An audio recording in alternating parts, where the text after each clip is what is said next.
तोड़फोड़, बवाल।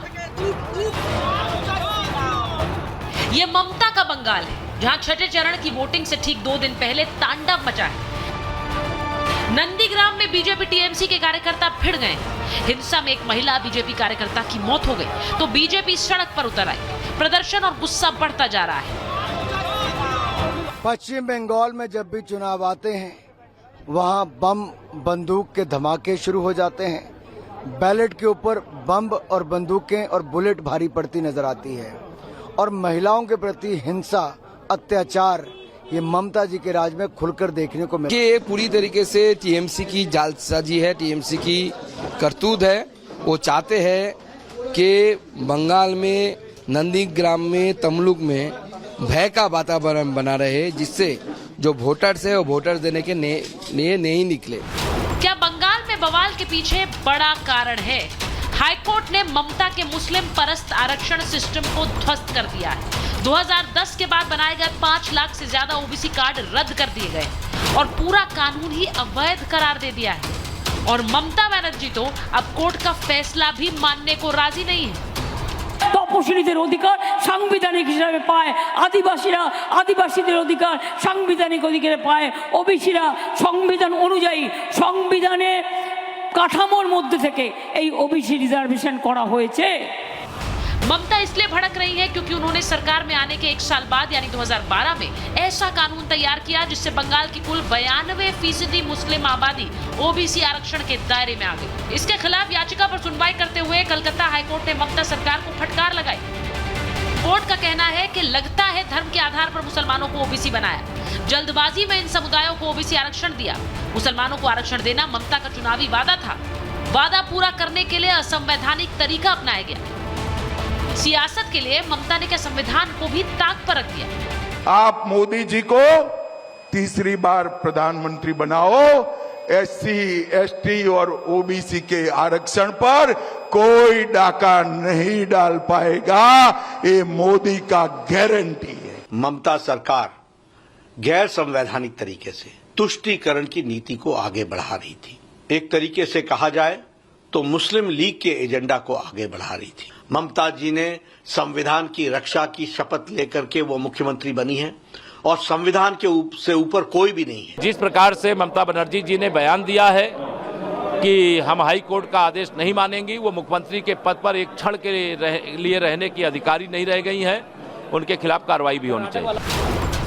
ममता की मुस्लिम नीति का पर्दाफाश हो गया तो उधर राहुल गांधी ने जब से कांग्रेस की सरकारों में बने पिछड़ा विरोधी सिस्टम की बात कबूली, मोदी हमलावर हो गए।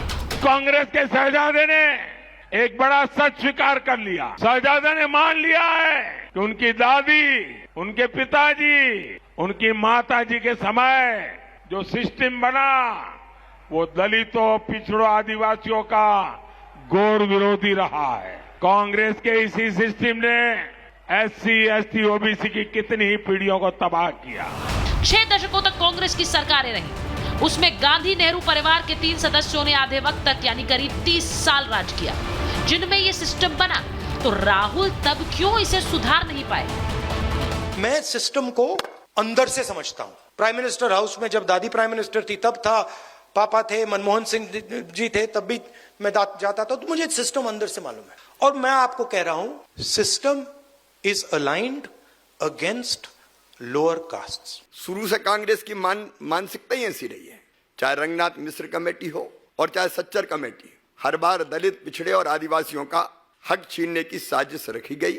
कांग्रेस का पूरा कालखंड ऐसे ही पापों से भरा हुआ है और वो पूरा का पूरा सच अब राहुल गांधी ने स्वयं स्वीकार किया है। कांग्रेस हो या ममता, दोनों पर मुस्लिम वोट बैंक के लिए संविधान से खिलवाड़ का आरोप लग रहा है। विपक्ष मोदी पर हिंदू मुसलमान करने का आरोप लगाता है, लेकिन क्या ममता और राहुल के बयान ये नहीं दिखाते कि मुस्लिम तुष्टीकरण दोनों ही पार्टियों के चुनाव का हिस्सा है? क्या 24 में ममता को अपना गढ़ हारने का डर है, इसीलिए कोर्ट के खिलाफ भी वो खड़ी हो गई है? आज राहुल गांधी इतने सालों के बाद पिछड़े के हक मारे जाने की बात क्यों करते हैं? क्या चुनावी फायदे के लिए? इसी पर कर रही हूं आज की महाभारत।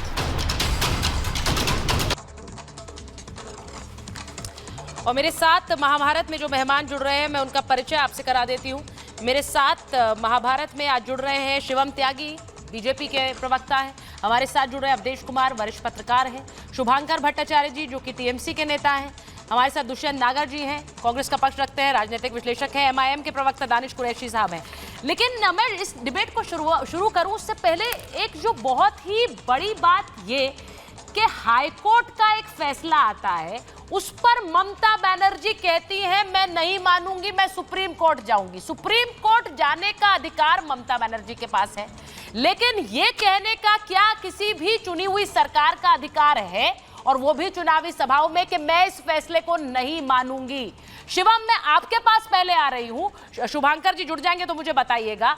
92% मुस्लिम आबादी पश्चिम बंगाल में इस वक्त ओबीसी का जो लाभ है वो उठा रही है। हाईकोर्ट ने कहा यह असंवैधानिक है, और हाईकोर्ट ने यह भी कहा कि अपना चुनावी वादा पूरा करने के लिए आपने ये कर दिया, इसलिए रद्द होना चाहिए। यह अलार्मिंग फैक्ट्स है।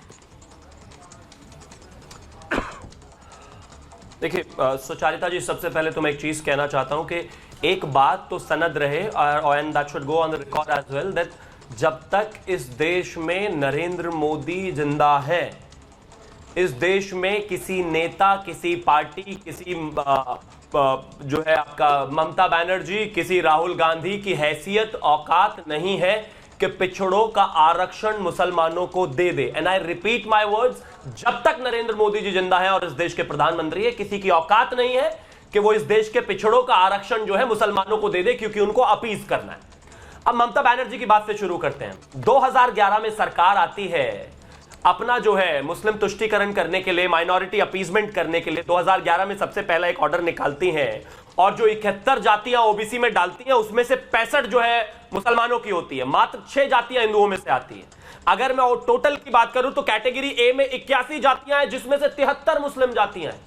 मतलब इस देश में कमाल है कि पिछड़ों का 100 में से 92% हिस्सा, पिछड़ों का, दलितों का 100 में से 92% आरक्षण का हिस्सा सिर्फ मुसलमानों को दे दो। क्यों?